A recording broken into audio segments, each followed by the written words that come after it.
Hello everyone, आप सभी का स्वागत है हमारे चैनल पे। और आज मैं आप लोगों के लिए सविनय अवज्ञा आंदोलन की जानकारी प्रस्तुत करने जा रही हूँ। सविनय अवज्ञा आंदोलन जो गांधी जी का अहिंसात्मक रूप से एक आंदोलन की शुरुआत हुई थी पूरे भारतवर्ष में, जिसे अंतर्राष्ट्रीय पहचान भी मिली थी। और यह आंदोलन की शुरुआत होती है दांडी मार्च से, जिसे नमक सत्याग्रह भी कहा जाता है। तो आज इस सविनय अवज्ञा आंदोलन के बारे में संपूर्ण जानकारी इस वीडियो के अंतर्गत आपको मिलेगी, इसलिए इस वीडियो में अंत तक बने रहें और समझने का प्रयास करें, क्योंकि एक ऐसा आंदोलन है जिससे लगातार क्वेश्चन बनते हैं। हर एक एग्ज़ाम में क्वेश्चन पूछे जाते हैं, तो आपको बड़े ध्यान से इस कॉन्सेप्ट को समझने की ज़रूरत है। कैसे इसकी शुरुआत हुई थी और कैसे इसका अंत हुआ था, इसके क्या महत्व उभर के आए थे, क्या योगदान रहा पूरे भारतवर्ष में। तो इन सभी बातों के बारे में आज समझेंगे, पूरे घटनाक्रम के बारे में समझेंगे। तो चलिए जानते हैं सविनय अवज्ञा आंदोलन क्या है। सविनय अवज्ञा आंदोलन की शुरुआत 1929 में होती है और इस आंदोलन की शुरुआत साइमन कमीशन के आने के पश्चात ही लोगों में जो गुस्सा की भावना, विद्रोह की भावना जो उत्पन्न हुई थी, उसके पश्चात ही लोग बहुत बौखलाए हुए थे, बहुत परेशान थे कि अब कुछ करना होगा। पूरे भारत में पूर्ण स्वराज के मांग के साथ हमें आगे बढ़ना होगा। तो उसी में जवाहरलाल नेहरू, महात्मा गांधी, सुभाष चंद्र बोस जैसे सारे नेता लोग मिलके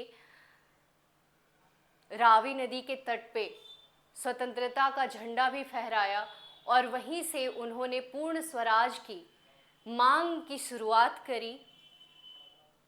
और ये सारे कारण जो साइमन कमीशन में जो प्रॉब्लम शुरू हुआ था, पूरे भारतीयों, किसी भी भारतीयों को शामिल नहीं किया गया था उसमें, और इसके विद्रोह में लोग उठ खड़े हुए थे और पूरे भारत में बहुत ज़्यादा जान माल का नुकसान भी हुआ था, जिसमें लाला लाजपत राय जैसे नेता की मृत्यु हो गई थी। तो इस प्रकार पूरे भारतवर्ष में बहुत ज़्यादा विद्रोह उत्पन्न हुआ था और लोग बस ताक में थे कि कोई आंदोलन, हमें कोई नेतृत्वकर्ता मिले आंदोलन की शुरुआत करने के लिए। तो बस मौका सामने था और गांधी जी ने सब लोगों के सामने प्रस्तुत किया वो मौका सविनय अवज्ञा आंदोलन के रूप में, और इसके नेतृत्वकर्ता गांधी जी ही थे। पूर्ण स्वराज की मांग के साथ आंदोलन शुरू करने पर सहमति मिली और इस प्रकार आंदोलन की शुरुआत होती है यहाँ पे 11 सूत्री मांग के साथ, जो इरविन के समक्ष रखा जाता है। उस समय गांधी जी का एक उद्देश्य हुआ करता था कि जब भी हम कोई आंदोलन शुरू करेंगे तो अपनी मांग ब्रिटिशर्स के सामने जरूर रखेंगे। तो उन्होंने 11 सूत्री मांग को, जो ब्रिटिश वायसराय थे इरविन उस समय, उनके समक्ष वो प्रस्तुत किए और 11 सूत्री मांग जब वो रखते हैं तो इरविन उसको खारिज कर देता है, किसी की भी पूर्ति नहीं करता। वो 11 सूत्री मांग में क्या रहता है? नमक कर को कम करने का मांग होता है, फिर उसके बाद भू राजस्व दर में 50% कम करने की मांग होती है, वाणिज्यिक कर की कमी के मांग के लिए वो रखते हैं। फिर इसी प्रकार अन्य मांगे वो रखते हैं। क्रांतिकारी जो जितने भी लोग बंदी गृह में थे उनकी रिहाई की मांग रखते हैं। तो इस प्रकार उनकी मांगे रहती हैं 11 सूत्री मांगों के बीच में, जिसमें शराबबंदी के बारे में भी उन्होंने रखा था। तो महात्मा गांधी ने 11 सूत्री मांग रखा इरविन के सामने, लेकिन इरविन ने एक भी मांग की पूर्ति नहीं करी, उसे पूरे तरीके से खारिज कर दिया और इस प्रकार इरविन ने इन मांगों को मानने से इनकार कर दिया और जिसके बाद गांधी जी ने नमक सत्याग्रह दांडी मार्च की शुरुआत कर दी। ठीक है, और यहीं से सविनय अवज्ञा आंदोलन की शुरुआत होती है। दांडी मार्च की शुरुआत कब होती है? 12 मार्च 1930 को साबरमती आश्रम से शुरुआत होती है।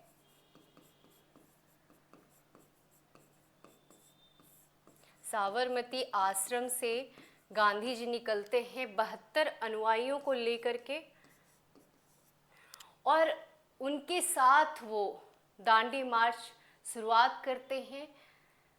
नमक कानून को तोड़ते हुए वो हाथ में नमक लिए हुए दांडी तक पहुंचते हैं और इस प्रकार वो नमक कानून का उल्लंघन करते हैं और सविनय अवज्ञा का मतलब विनय पूर्वक हम आपकी अवज्ञा कर रहे हैं, मतलब अहिंसक रूप से विनय पूर्वक हम आपके कानून की अवज्ञा करते हुए, आपके कानून का उल्लंघन करते हुए हम एक आंदोलन की शुरुआत कर रहे हैं।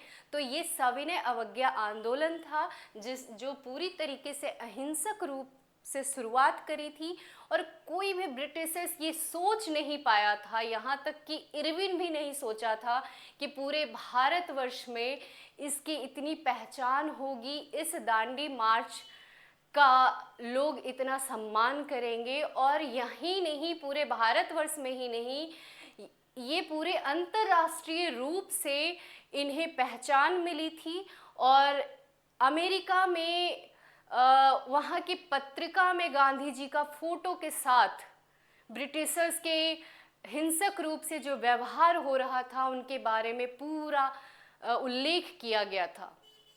तो इस प्रकार से इसे अंतर्राष्ट्रीय पहचान भी मिली और यहीं से सविनय अवज्ञा आंदोलन की शुरुआत होती है। नमक सत्याग्रह पूरे भारतवर्ष में पश्चिमी एरिया से, जो भारत का पश्चिमी तट है वहाँ से शुरुआत होती है और पूरे भारतवर्ष में इसके गांधी जी के साथ लोग खड़े होते हैं और इस प्रकार ये सविनय अवज्ञा अन्य आंदोलनों से काफ़ी बड़ी होती है हर एक क्षेत्र में। अब ये क्वेश्चन उठता है कि 11 सूत्री मांग में बहुत सारी मांगे थी, लेकिन सिर्फ और सिर्फ नमक कानून को क्यों लिया गया? नमक कानून के उल्लंघन की बात क्यों करी गई? गांधी जी बहुत ही स्मार्ट तरीके से उन्होंने दिमाग लगाया कि नमक ऐसा चीज़ है जो हर एक वर्ग के लोग, हर एक इंसान नमक का उपयोग करता है, तो इसलिए हर एक वर्ग को हम अपने साथ ला सकते हैं। उनका शुरू से ऐसा उद्देश्य रहा था कि सभी वर्गों को एक साथ हम वर्ग समन्वय का कार्य करें और लोग एकता के साथ आगे बढ़ें। तो इसलिए उन्होंने नमक सत्याग्रह की शुरुआत करी और ये पूरे भारतवर्ष में गांधी जी के साथ लोग खड़े हुए और यहीं से लड़ाई शुरू होती है। सविनय अवज्ञा आंदोलन की शुरुआत होती है और सविनय अवज्ञा आंदोलन के कुछ कारण होते हैं क्यों इसकी शुरुआत हुई, तो इसके बारे में भी जानेंगे पॉइंट वाइज कि दांडी मार्च के कारण शुरुआत हुई। दांडी मार्च के साथ, यहाँ पे कारण नहीं, दांडी मार्च के साथ इसकी शुरुआत होती है जिसे नमक के उत्पादन और बिक्री पर सरकार के नियंत्रण के कारण शुरू किया गया था। सरकार, जो ब्रिटिशर्स थे, वो नमक बनाने और उत्पादन और बिक्री पर रोक लगा के रखते थे, उनकी पूरी नियंत्रण थी इस नमक पे, इसलिए इसकी शुरुआत की गई थी।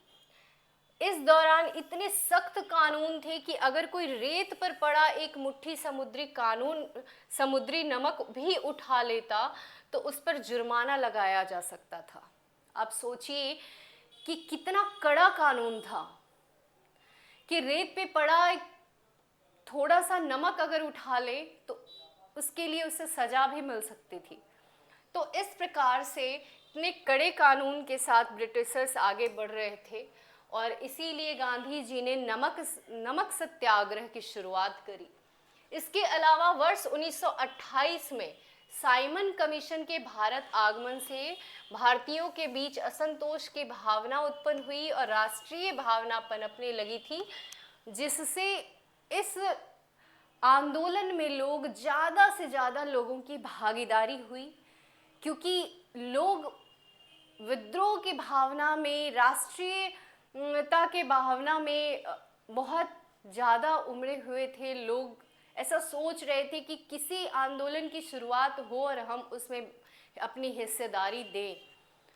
तो साइमन कमीशन के आने से, जो 1928 में साइमन कमीशन जब भारत आया था, तो उसके आने के पश्चात ही लोग का विद्रोह उत्पन्न हो गया था और सबसे ज़्यादा विद्रोह तब उत्पन्न हुआ जब लाला लाजपत राय की मृत्यु हुई थी। तो इस प्रकार ये साइमन कमीशन भी एक कारण बना जो इसकी शुरुआत की गई, क्योंकि पूर्ण स्वराज की मांग के साथ ही इस आंदोलन की शुरुआत होती है। और इसका महत्व क्या है? ब्रिटेन से होने वाले आयात में गिरावट आती है। अब ब्रिटेन से वस्त्र का जो आयात होता था, इसके अलावा अन्य चीज़ों का जो आयात होता था, उसमें बहुत ज़्यादा गिरावट आई थी। और अखिल भारतीय भागीदारी, अब सोचिए कि पूरे भारतवर्ष के लोग एकजुट हुए थे, तो सारे लोग मिल करके नमक कानून सत्याग्रह में शामिल हुए, गांधी जी के साथ जुड़े। इसलिए अखिल भारतीय भागीदारी एक पॉइंट है। समाज के विभिन्न वर्गों की भागीदारी, गांधी जी बहुत सोच समझ के चल रहे थे कि नमक जैसे कानून को अगर हम तोड़ते हैं और इसके साथ अगर हम आगे बढ़ते हैं तो पूरे समाज, जो जितने भी वर्ग हैं, वो हमारे साथ जुड़ेंगे, क्योंकि हर एक वर्ग के लोग नमक का उपयोग करता है। तो इसमें किसान वर्ग के लोग, मजदूर वर्ग के लोग, जितने भी जनजातीय वर्ग, जमींदार वर्ग, सभी लोग एकजुट होकर के इसमें शामिल हुए थे। वैश्विक मान्यता मिली थी। अमेरिका की एक पत्रिका में गांधी जी को उनके फोटो के साथ छापा गया था। अंग्रेजी हुकूमत के बारे में पूरा लिखा गया था। तो इस प्रकार से वैश्विक मान्यता मिली उन्हें, अंतर्राष्ट्रीय रूप से इनकी पहचान मिली। इस आंदोलन को पूरे देश विदेश में पहचान मिली थी। महिलाओं की भागीदारी सबसे ज़्यादा था। महिलाएं इसमें आगे बढ़ी थी। इसमें नागालैंड की एक महिला थी, रानी गैरनलियू, जो इसमें सबसे ज़्यादा विद्रोह वो करने के लिए शुरुआत करी थी। महिला इसमें सामने आई। गांधी इरविन समझौते के साथ औपचारिक रूप से इस आंदोलन को विराम दिया गया था। अब सोचिए कि मई जून के महीने में गांधी जी को गिरफ्तार कर लिया गया। गांधी जी, जवाहरलाल नेहरू जैसे नेता को गिरफ्तार किया गया और इस प्रकार सविनय अवज्ञा आंदोलन को लोग, जो ब्रिटिशर्स थे, उन्होंने सोचा कि अगर इनकी गिरफ्तारी हम कर लेंगे तो शायद ये आंदोलन समाप्त हो जाएगा। लेकिन उन्हें पता नहीं था कि अगर उनका जैसे ही उन्हें गिरफ्तार किया गया और उतने ही ज़्यादा ज़ोर शोर से लोग इसमें और ज़्यादा भागीदारी करना शुरू कर दिए और इस प्रकार पूरे भारतवर्ष में बहुत ज़्यादा विद्रोह हुआ, आंदोलन चलता रहा। और तभी इरविन ने भी सोचा, गांधी जी ने भी सोचा कि अब समझौते से ही काम निकल सकता है। तो इस प्रकार समझौते के लिए गांधी इरविन समझौते के साथ औपचारिक रूप से इस आंदोलन को विराम दिया गया और गांधी इरविन पैक्ट मार्च 1931 में होती है। और इसमें क्या क्या पॉइंट को पास किया जाता है? नमक कर समाप्त किया जाता है, राजनीतिक कैदियों की रिहाई। राजनीतिक कैदियों में अब एक चीज़ और था कि गांधी इरविन पैक्ट के बाद गांधी जी का बहुत ज़्यादा आलोचना भी हुआ। इसमें ये हुआ कि ये लगभग 5 मार्च को गांधी इरविन पैक्ट होता है और 31 मार्च को भगत सिंह को फांसी दी जाती है, या 21 मार्च आप देख लेंगे। उसमें लोग ये बोलते हैं कि अगर गांधी जी चाहते तो उस समय भगत सिंह की रिहाई करवा सकते थे, लेकिन इन्होंने और इरविन ने एक इस पैक्ट में साफ साफ लिखा कि जो क्रांतिकारी, जो हिंसक रूप से जो क्रांतिकारी बंदी गृह में हैं उनकी रिहाई नहीं होगी, जो अहिंसक रूप से बंदी गृह में जो लोग फंसे हुए हैं उनकी ही रिहाई होगी। तो इस प्रकार से भगत सिंह तो हिंसक कारणों से उन्हें बंदी गृह में डाला गया था, इसलिए उनकी रिहाई नहीं हुई और राजनीतिक कैदियों की रिहाई कर दी गई। सविनय अवज्ञा आंदोलन का स्थगन करना था इस पैक्ट में। गोलमेज सम्मेलन में गांधी जी इसमें भागीदारी करते हैं, द्वितीय गोलमेज सम्मेलन में। और इस प्रकार गांधी इरविन पैक्ट मार्च 1931 में पैक्ट के साथ सविनय अवज्ञा आंदोलन का अंत हो जाता है और सविनय अवज्ञा आंदोलन दूसरी बार फिर से शुरुआत होती है 1932 में। उसे द्वितीय सविनय अवज्ञा आंदोलन के रूप में जाना जाता है और सविनय अवज्ञा आंदोलन पूरे भारतवर्ष में हर वर्ग के लोग मिल करके इस आंदोलन को हर क्षेत्र में चलाते हैं और अंग्रेज़ों के खिलाफ लड़ाई होती है और बहुत बड़ी जीत भी हासिल होती है। तो अगर ये वीडियो आपको पसंद आता है तो आप इस वीडियो को लाइक करें, चैनल को सब्सक्राइब करें। मैंने पूरा सविनय अवज्ञा आंदोलन के बारे में आपको बता दिया है और अगर कोई भी समस्या हो वीडियो के अंतर्गत तो आप कमेंट बॉक्स में लिख सकते हैं हर एक प्रॉब्लम के बारे में। अगर कुछ पूछना हो तो हमारे व्हाट्सएप ग्रुप से जुड़ सकते हैं, हमारे टेलीग्राम चैनल से जुड़ सकते हैं जहाँ पे डेली क्विज कराया जाता है।